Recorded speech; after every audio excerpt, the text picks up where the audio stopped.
Medieval monks discovered something about bread that modern science tried to hide for 60 years. Your grandmother's bread took 18 hours to make. Your supermarket loaf? Just 2 hours.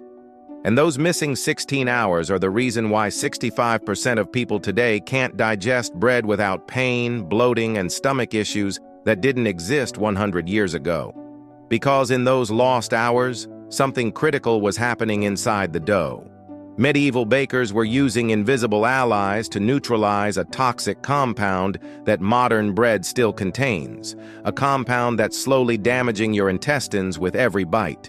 Today we're going back to the 1200s because the answer to why bread makes you sick isn't in a modern pharmacy. It's been buried in medieval monasteries this entire time. France, 1287. A baker is locked in a wooden cage hanging above the town square. Crowds throw rotten vegetables at him. Children mock him. His wife weeps in the corner. His crime?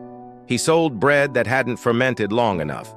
Sounds extreme for just bread, right? But here's what you don't understand. In medieval times, bread wasn't just food. It was survival itself.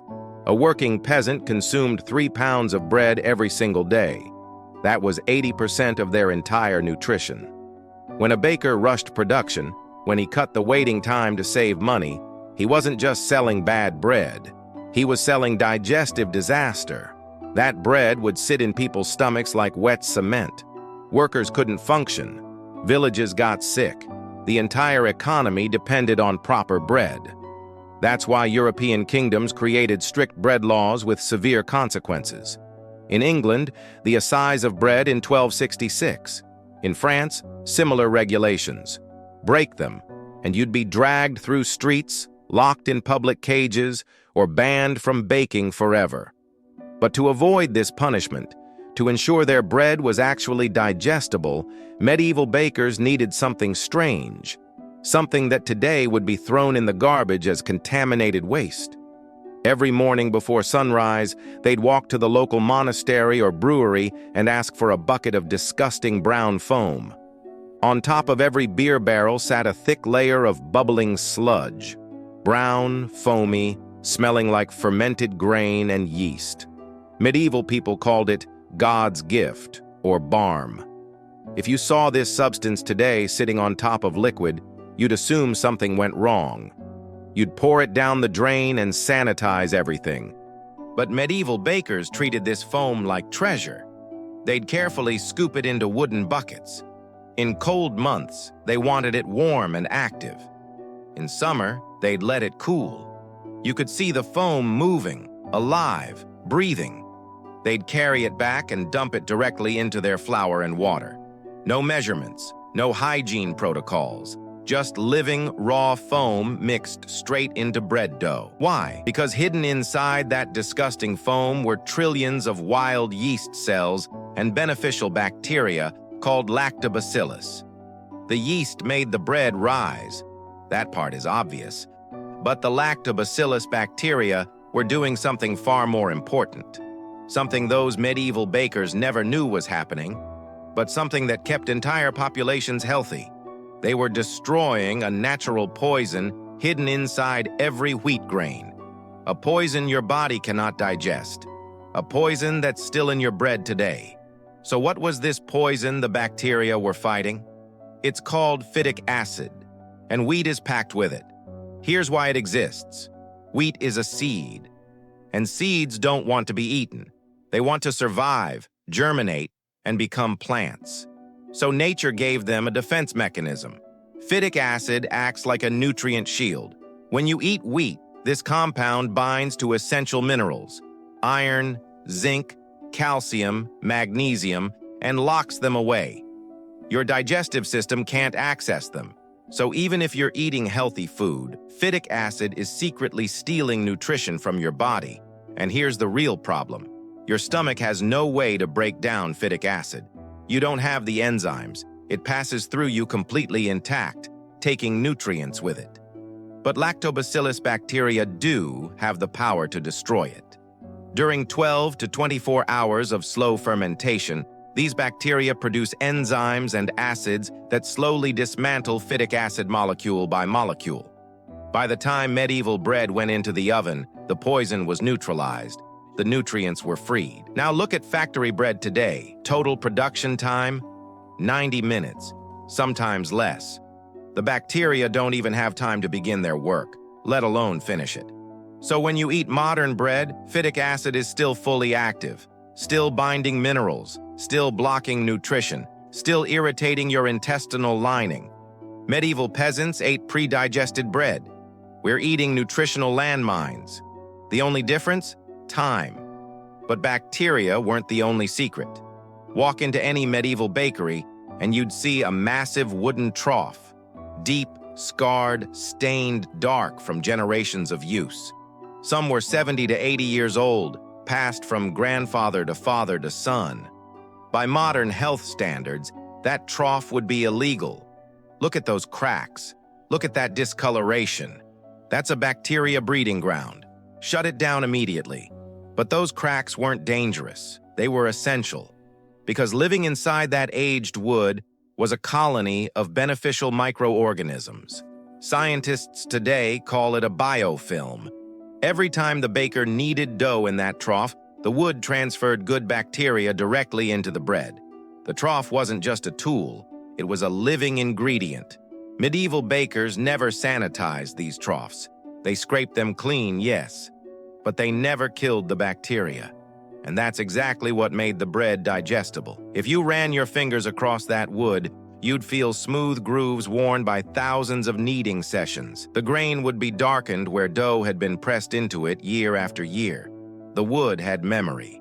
It remembered every culture, every strain of beneficial bacteria that had lived in its surface for decades. Now, walk into a modern bakery. Stainless steel everywhere. Sanitizer stations, everything sterilized between batches. We've created environments so clean that nothing can survive, not even the helpful organisms that used to pre-digest our food before we ate it. We won the war against germs, but we lost an invisible workforce that protected our digestion for centuries. But even perfect bacteria and living wood weren't enough. You needed the right grain, and medieval grain would shock you. Most peasants didn't eat pure wheat bread.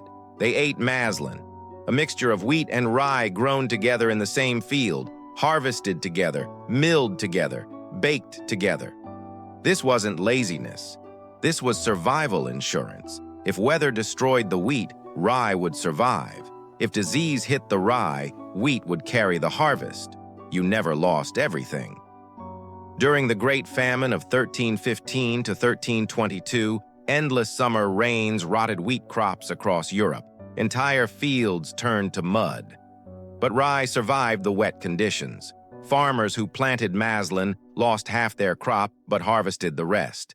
Farmers who planted only wheat lost everything. Starvation killed millions. The survivors were those who mixed their grains. Maslin was literally the difference between life and death. But mixing wheat and rye did something else medieval farmers never understood. Rye is enzymatically powerful. It ferments faster and stronger than wheat. By adding rye, medieval bakers guaranteed aggressive fermentation. The rye acted like an accelerator for the bacteria. More fermentation equals more phytic acid breakdown, equals more gluten breakdown, equals better digestion. Now look at modern wheat. In the 1960s, scientists created dwarf wheat. Short, high yield, designed for factory harvesting, not human digestion. And we stopped mixing grains entirely. Pure wheat, every time.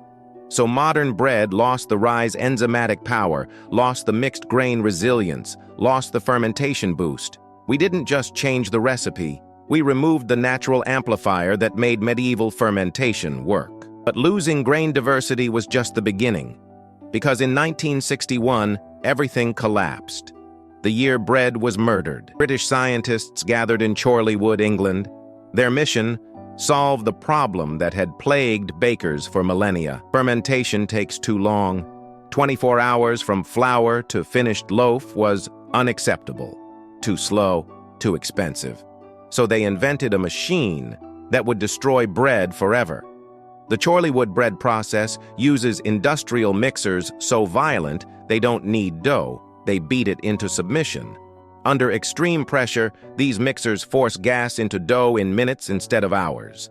Add chemical dough improvers, extra yeast and hydrogenated fats, and you can skip fermentation entirely.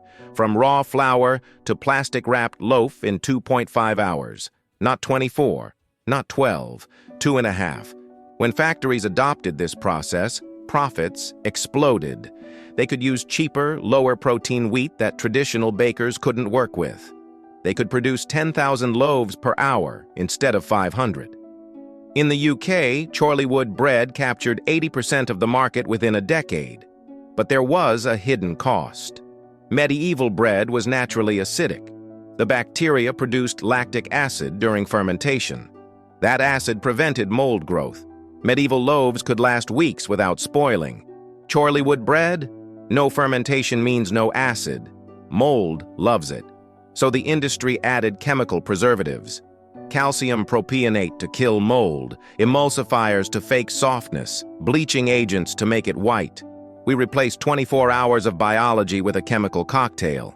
This is the pattern everywhere. Natural immunity replaced with pills, gut bacteria replaced with probiotic supplements. Fermentation preservation replaced with chemicals. They destroyed the biological system, then sold you a pharmaceutical Band-Aid.